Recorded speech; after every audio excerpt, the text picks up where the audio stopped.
Hi everyone, welcome back to a new mini blog. আজ যেহেতু রাখি পূর্ণিমা, সবাইকে রাখি পূর্ণিমার অনেক শুভেচ্ছা। আর সকালবেলা স্নান টান করে ফ্রেশ হয়ে গোপু দাদাকে রাখি পরিয়ে আজকের দিনটা স্টার্ট করছি। তো এখানে ভাইদের জন্য মিষ্টির প্লেট সাজাচ্ছি। পিসিমণি আর ভাই এসেছে।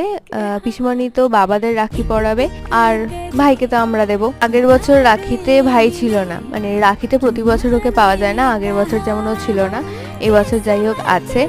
তো আগের বছর ও যেহেতু বম্বে ছিল, তাই আমরা হোয়াটসঅ্যাপে রাখি সেলিব্রেট করেছিলাম। তো এই বছর সামনাসামনি। আর এই যে রাখি পরিয়ে রিটার্ন গিফটও পেয়ে গেছি। ওদের হাতগুলো কি সুন্দর লাগছে দেখো। আর এখানে গুরখিন নিজে থেকে নিজের প্লেট থেকে আমাদের মিষ্টি দিচ্ছিল। আর যে দুপুরের লাঞ্চটা ভাইয়ের তরফ থেকে, বুঝলে তো। দুপুরবেলা খেয়ে দিয়ে একটু রেস্ট নিয়ে বেরিয়ে পড়েছিলাম মামার বাড়ির জন্য। মামার বাড়িতে দাদু আর ননিকে রাখি পরিয়েছি, তারপর গিয়েছিলাম মাসির বাড়িতে দাদাকে। আর সব সাথে বোন এখানে আমার হাতে রাখি বেঁধে দিচ্ছে। দিনটা আমাদের এভাবেই